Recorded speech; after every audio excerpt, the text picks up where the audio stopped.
Hai hai hai, bertemu kembali bersama Miss Desi Tamba dalam video pembelajaran kita hari ini.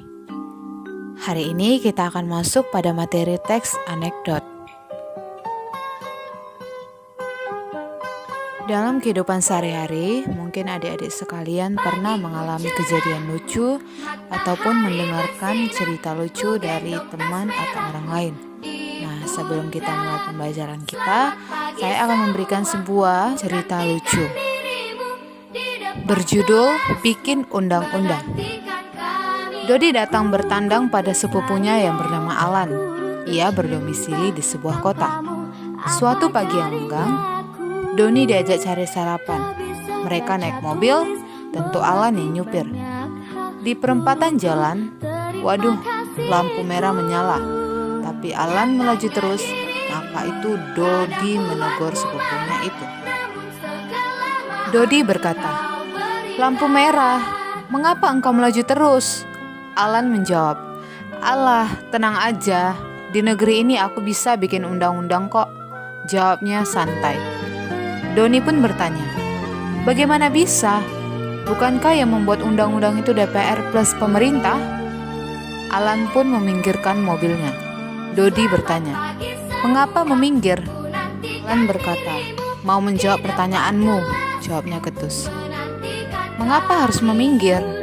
Alan pun menjawab, sambil mobil dihentikan, lalu dirogos saku celananya, serta diambil dompetnya yang tebal itu dan ditaruhnya di depan Dodi, seraya berkata, "Ini jawabannya," sambil menancapkan gas.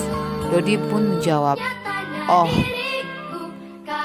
Itulah salah satu contoh cerita lucu yang termasuk anekdot, di mana di dalamnya terdapat sindiran yang mengatakan bahwa segala urusan bisa diselesaikan dengan duit.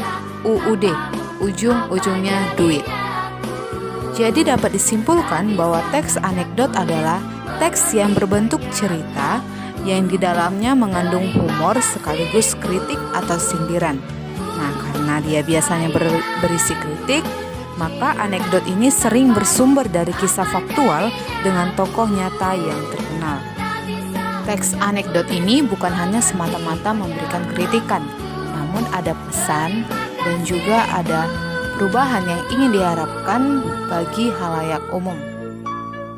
Untuk struktur teks anekdot itu sendiri terdiri atas abstraksi, orientasi, krisis atau komplikasi, reaksi, dan koda. Selanjutnya, perhatikan penjelasan dari masing-masing struktur teks anekdot.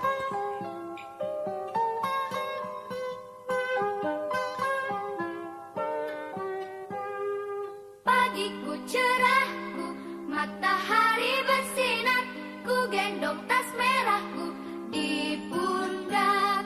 Selamat pagi semua, ku nantikan dirimu di depan kelasmu, menantikan kami. Guruku tersayang, guru tercinta, tanpamu apa jadinya aku.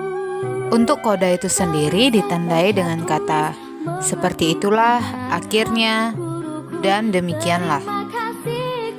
Jika kita gambar dalam bentuk diagram, inilah hasil diagram struktur teks anekdot. Baiklah, demikian video pembelajaran kita kali ini. Semoga adik-adik sekalian memahaminya dan selamat belajar.